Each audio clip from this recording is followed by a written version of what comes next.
Backstage with Mothership on Solid Rock Radio begins now. Hear the best in new music, artist interviews, stories from the road, and more. You are now backstage, and here's your host, Mothership. Hey everybody, I called Rusty Shipp and AJ Newton of Rusty Shipp to find out more about the new album called Dark Side of the Ocean. And we talked about their upcoming single, What's Kraken. We did a pre-release here on Solid Rock Radio, so you've probably already heard it. So let's just jump right into the interview. I have Rusty Shipp and AJ Newton of Rusty Shipp. How are you guys doing? So good, Cindy. Thank you so much for having us. Good, Cindy. Good to see you again. You too. I've interviewed both of you, but separately. Here we are. So now we finally get the two of you together. Mm-hmm. And the last time I talked with you, Russ, you weren't even married yet. You've been married since I saw you last. Yeah, I've been married less than a year. So that's awesome. Congratulations. Classic pandemic wedding. I'm very happy to be one of the couples that started out the pandemic single and came out the other side married. Definitely better than the other way around. And they lived happily ever after. Yeah.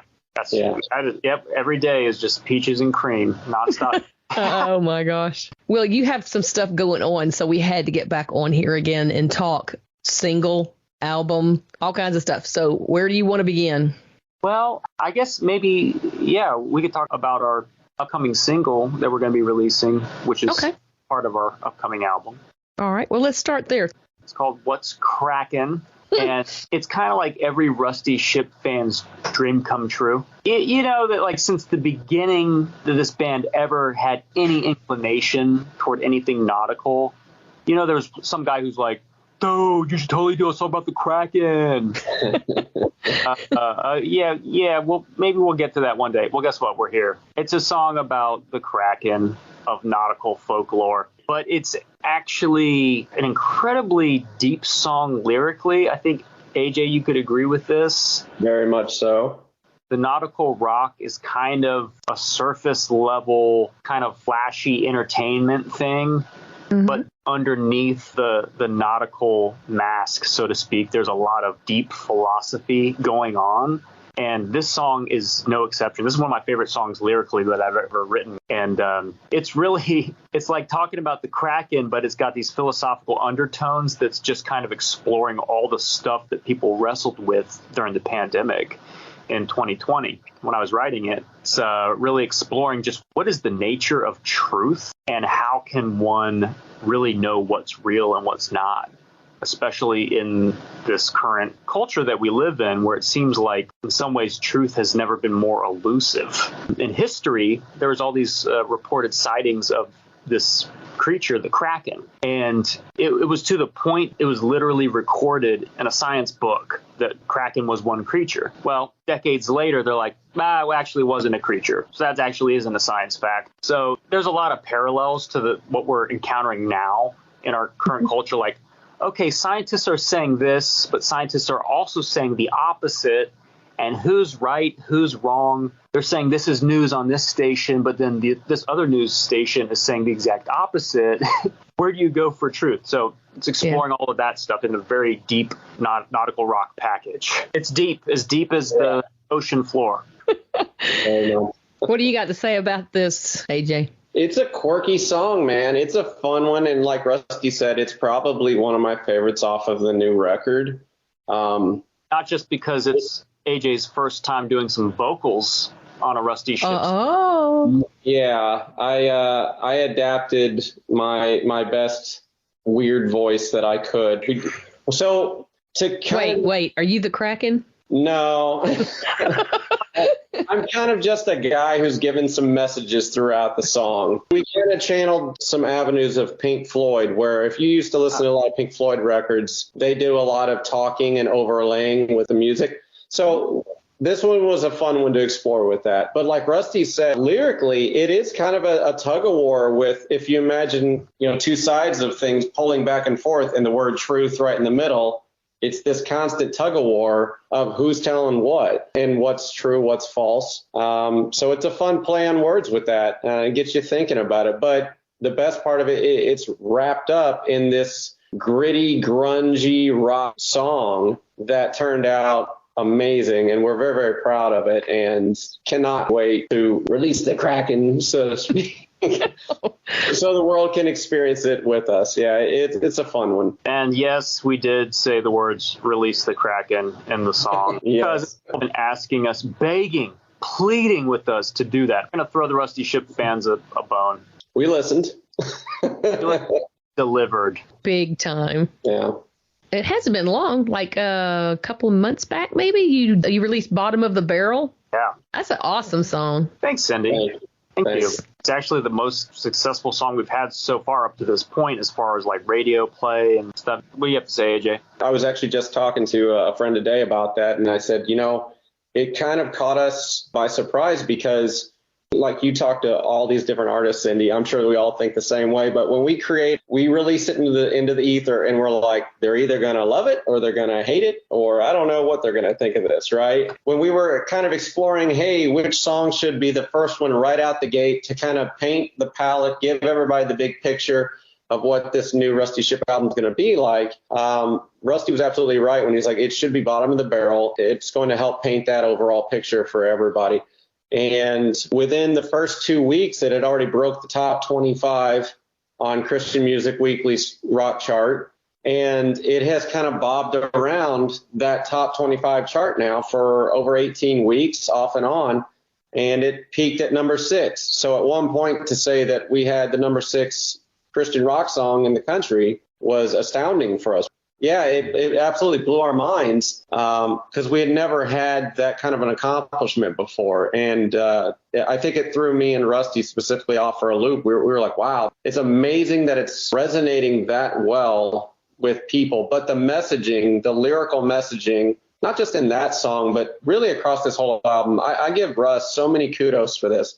He really did a fantastic job lyrically painting so many wonderful, hope-inspired, hope-filled messages throughout this record. So I hope that that's what is really gravitating people towards the music, is they're finding those messages and they're loving it.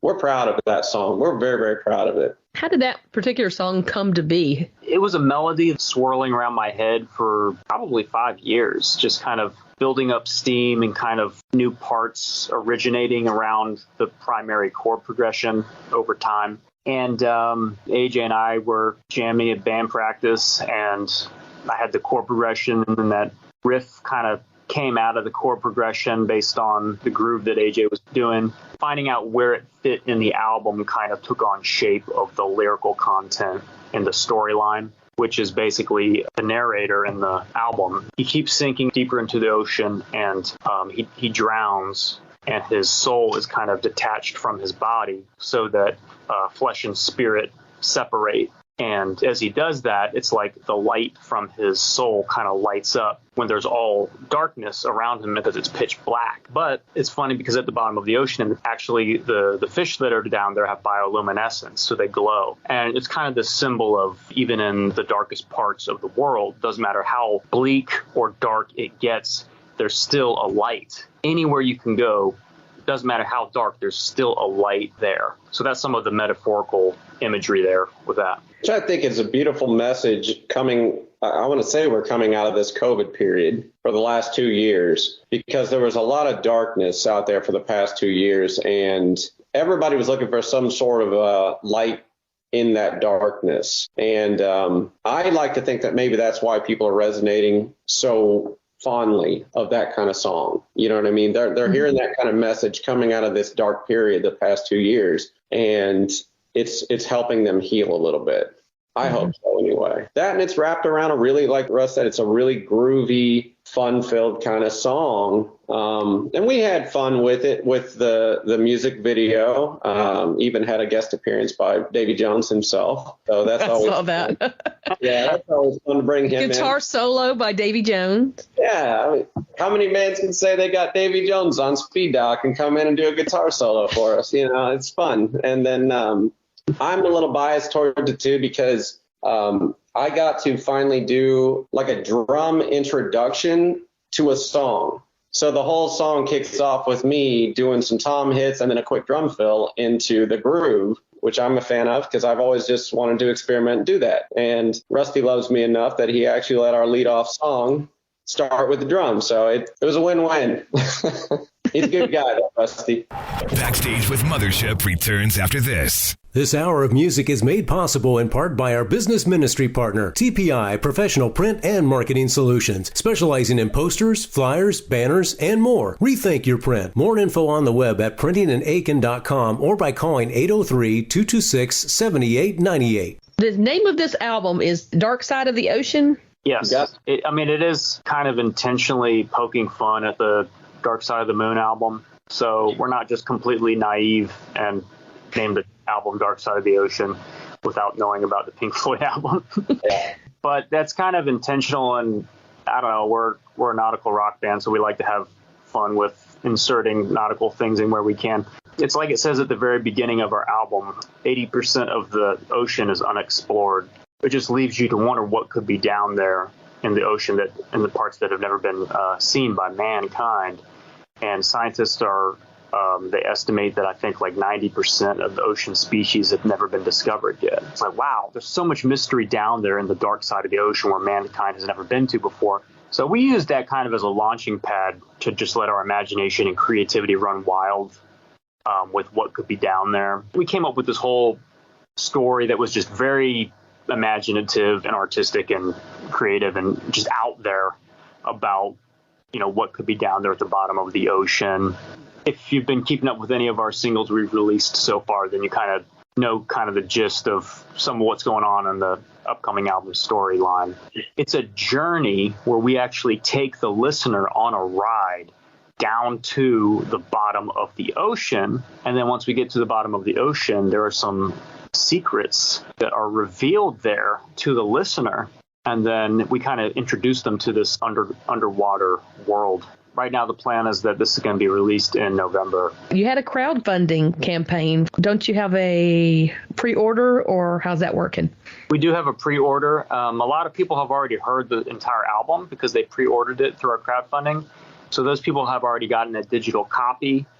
And since the crowdfunding expired, we have recently opened that up to anybody who wants an advanced copy.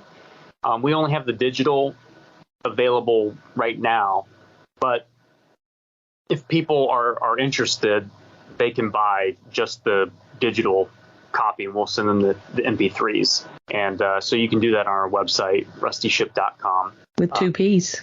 With two P's. But we did make some exclusive merch just for the people that did the crowdfunding, but we have some extra stuff. If they didn't hear about the crowdfunding or missed the deadline or whatever, anybody, they can shoot us a message or send us an email, and we might be able to work something out to get them like an exclusive T-shirt or stickers or whatever. Awesome. Festivals and touring. Let's talk about that. Yeah, absolutely. We're about halfway through 22, which is just crazy to even think about. We've had some fun shows already this year. We played a rock and roll marathon here in Nashville. That was the St. Jude's rock and roll marathon that we try to play every year, but because of COVID, it got shut down the last couple of years. So we had a blast playing that all day long. There was 20,000 people running, jogging for a good cause. The money raised from that goes to St. Jude's Children's Cancer Research, so that was fun to do. In June, we've got a show at my hometown, Shelbyville, Indiana, the Strand Theater there on June the 17th. The night before that, we're actually playing the big Christian rock festival, Kingdom Come Fest, up in Greentown, Indiana. And then just a few weeks after that, we're playing Audio Feed Festival again up in that Champaign-Urbana, Illinois area. And I believe we're playing that's Sunday, July the 3rd, if I'm correct on that, Russ. Yeah, July 3rd at Audio Feed. Okay. And then after that, I've got a whole list of pending other shows that I'm locking up details for late summer into the fall. It's nice to have that feeling of, hey, we get to get out and do this again, because that's one of my favorite things to do is perform live. I like to see that instant reaction on people's faces. And man, we missed it for the last 2 years. So it was such a good feeling to get back in the swing of things and doing that this year. Yeah. Rusty, are you still doing your rambling on the social media? How do you know about my rambling? I know about your rambling because I see your social media. Okay. But I want you to tell people about it. It's so funny because whenever we do the rambling, it's like oh, wow, not many people got on today. But then I'll hear from people later, got off work and watched the replay. I'm like, wow, how many people are out there watching this thing after the fact? So it's just kind of amusing to me because it's just silly Shipp shenanigans. I mean, it's just like kind of ridiculous every Wednesday. It's like not much of a plan. It's literally me rambling, as the name would suggest. So we are doing it every Wednesday, noon, Central Time. If you want to come and talk to me about whatever, do it. If you want to hear a special Rusty Shipp song, you can request it. If you want to ask me what I think about anything, you can ask. And otherwise, I'm just going to kind of ramble and do whatever I feel like in the moment. For an hour every Wednesday. Come hang out on the ship. That's right. Yep. I'm on board the ship. I was going to say, kind of in the same vein of the Wacky Wednesdays, too. We started the Ghost Ship, which is our monthly subscription Patreon group during COVID. And we still carry that on to today, where we'll get on there once a month and we'll, as a band, we'll do acoustic performances and perform. We even do karaoke nights. We try to have a lot of fun with it. We get good and goofy. It's always a blast, though. But it's a great way for us just to stay connected with everybody. Mm-hmm. Yeah, and it's a good way for us to meet the people that are our biggest fans. Like last time, we did an icebreaker question. What were you like in high school? And so all the Ghost shipmates could chime in, and everybody kind of got to know each other more, with like getting to know more beyond just the name on Facebook. Who is this person behind this username? Tell me about this sea shanty idea or song. Yeah. Well, again, it's like some of these things that people are always telling us that we should do. Like, hey, when are you guys going to do a sea shanty? And so it's like, all right, let's give them a sea shanty. Like, and we've had like sea shanty elements in our songs before, but never just a full on authentic sea shanty until now. Fish in the Sea, baby. Full on sea shanty, like a minute and a half long. Yeah. I'm trying to make every Rusty Shipp fan's wildest dreams come true on each album. Oh. Like we have a song we released earlier this year called King of the Deep. It's kind of like the ultimate Rusty Shipp song. Like everything that you could want from our band, it's there in that song. It's like the most nautical underwater crew of sailor, pirate, ghost singing guys. Just like we threw everything into that one. And I was literally thinking about like our listeners, like they are gonna flip when they hear this song. That's sweet. That's nice that you listen and you deliver. When we finally finished recording, I was like, when we start releasing these singles, nobody's going to know what's coming next. Every single single it's so diverse of a record. It's just a conglomerate of things, but kind of in true Rusty Shipp fashion, there's a little bit of something on the record for everybody. My goodness. Absolutely. Backstage with Mothership returns after this. Check us out on Facebook at I'm with Mothership. Who's been the most influential person in your life? Ooh, are you talking about like actual person in my life, the present? It can be. Okay, wow. Is Jesus a possible answer to this question? Does that count? Well, I kind of figured that would be in the mix. Influential person. I mean, well, okay. I mean, my parents were pretty influential. I wouldn't exist without them. But aside from that, certainly Jesus is probably the most significant because his words are convicting more than anybody else's words in history, basically. And no one has quite the daily convicting dagger that the words of Jesus does. So always shaping me, probably the biggest shaping factor of anything in my life. Yeah. And then I'm really into psychology. I really like Tony Robbins and some of these personal development people. They've actually transformed my life. So in a sense, it's like Jesus transformed like my spirit and like my beliefs, my theological beliefs.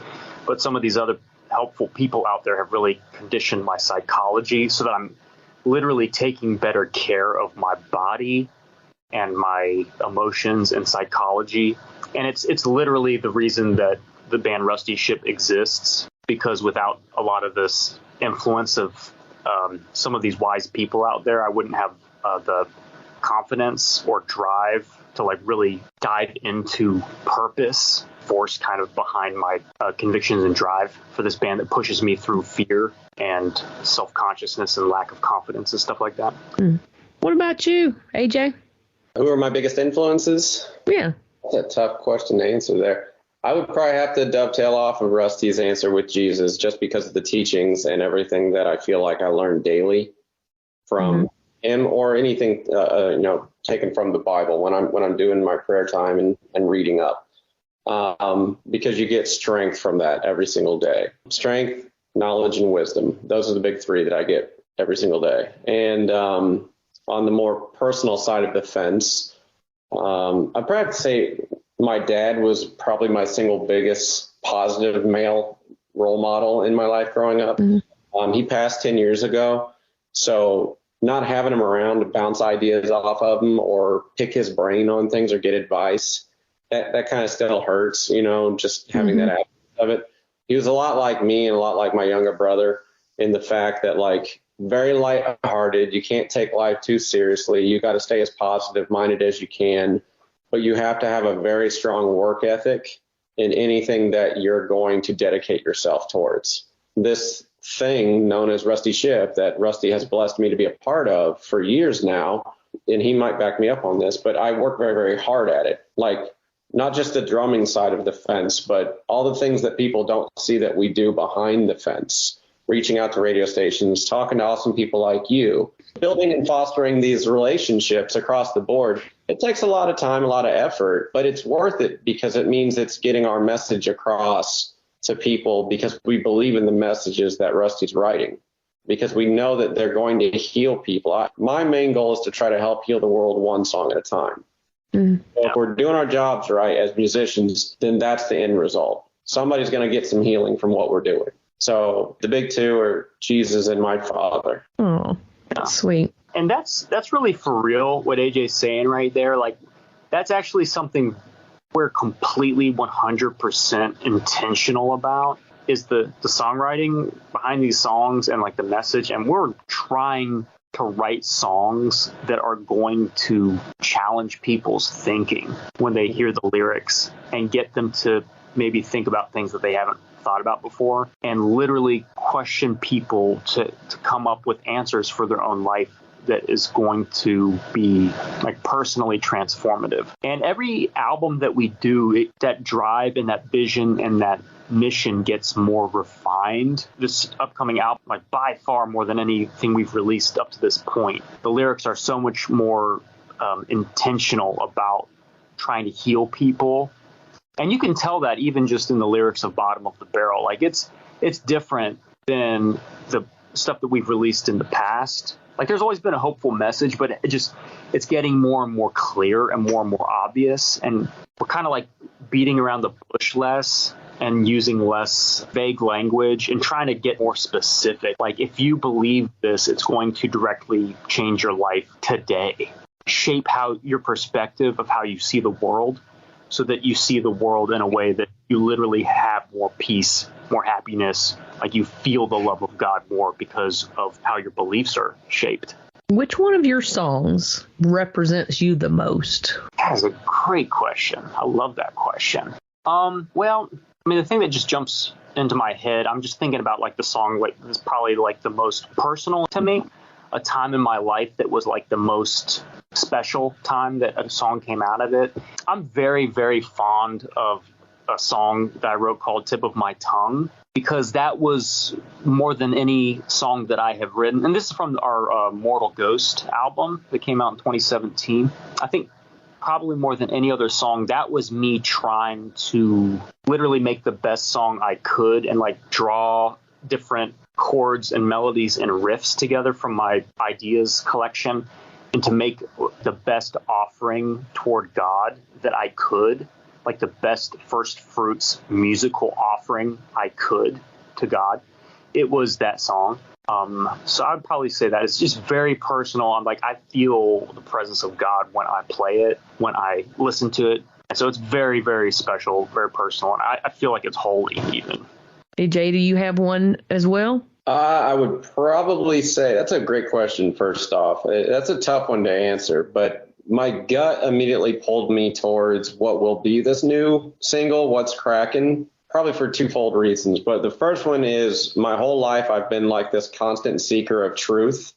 So when Rusty was talking about that, like this, it's like this tug of war of truth and where it lies in this world we find ourselves in. And I felt like I've been that kind of way my whole life, like, oh, who's to say that's right or that's wrong, or where's the truth lie in this story or that story or this, So I resonate with that lyrically. Musically wise, though, it's just a ripping good song. It's a fun, rockin', grungy, gritty kind of song. And that always pulls at my heartstrings because I grew up listening to grunge rock, and this one's just a gritty, grungy song. So I fell in love with the riff when Rusty first introduced me to him. I'm proud how it turned out, but lyrically wise, it's just like Rusty said, it's a funny, quirky thing about a Kraken, but then again, it's not. So for the longest time, I used to tell Rusty it was Crack Baby. It was off the Mortal Ghost record. It was Crack Baby. I listened to that song so many times over and over again because it reminded me of songs I fell in love with back in the day when I was growing up listening to grunge rock music. But I'm a sucker now for What's Kraken. That's why I'm really excited to see people's reactions. I was equally as excited when we were about to release Bottom of the Barrel because I was like, ooh, we haven't released anything in 2 years. This is going to blow people's minds. And I'm right there again with What's Kraken. We hope it blows people's minds. Yes, their minds get it. Right. Yeah. Speaking of your grunge era, if you could go back in time, what decade would you go back to? Ooh, I'd probably go back to the 90s just because I was a kid in the 90s and I have such strong nostalgia. Yeah. I would love to go through it again and just be there. Yeah. As that age or as your age now? As my age now. And I would hang out with my child self. That's a good answer. Yeah, I'm going to agree with you on that. The 90s was a lot of fun being a kid in the 90s. Before the internet and smartphones and everything like that, you had to go outside and play. You had to, you made friends. You did fun stuff, a little bit more than everybody's glued to technology now. Yeah. Okay, guys, looks like we might be out of time. Cindy, I just want to say that we in this band, we don't know you in person, but we are actually big Cindy Blankenship fans. Just from what we've seen over the years, and I'm being completely serious about this because absolutely. It's like the whole thing with the Grizzly Awards. Like, Christian rock artists really don't get enough support. Right. And it's like, for real, it is tough out there. It's hard to find the support of fans, followers, venues, just people. So it really means the world to us to know that there are people like you out there who really believe in what bands like us and others are doing. Because I know, from my own perspective, I've been pursuing this band for almost 15 years, just writing songs. And it is such a tough uphill battle every step of the way. And the only way you can make it to where we are now, where we actually have songs played on the radio and stuff, it was just like, a decade of banging my head against a wall. And I was just doing it because I believed in it personally. And I thought that I had a calling from God. So I felt like convicted to keep banging my head against the wall. And it's just crazy now in our band's career. Like, now we're finally starting to see like the first signs of like success and like support from people. Like, people actually like what we're doing. And I'll be honest, I'm not used to it. It's really surprising and shocking. Just a huge breath of fresh air for me as an artist to be like, whoa, people actually do care about what we're doing out there. And they appreciate it. It's not just in my head. Like, it's actually, people like it. Mm-hmm. And so you're a big part of that. We see what you do. It just really means a lot to us, knowing that there are people like you out there. And I know there are people we haven't even met yet that are like you out there. And I can't wait to meet those people. It's just going to reinforce what we're doing in this band all the more, and reinforce the calling that we feel. Amen. Well, I see you guys as what I call musicianaries, and you have a very important calling, and I believe the church should support it. Yeah. Well, thank you. And yeah, I can't say that any better than the way Rusty said it, but just know that you have a special place in our heart, Cindy, and we're forever grateful for having you in our lives. So thank you. And we love you so much. Well, y'all are so sweet. And I hope to see you soon out there on the road. Yeah, you will. All right. Good night. Good night, Cindy. Thank you for listening. Stay tuned for more great music and check out my blog page on the Solid Rock Radio website for my guests' social media links. If you've missed any of my past interviews, you can find them uploaded to podcast.solidrockradio.org. Have a wonderful week and let's be kind to one another.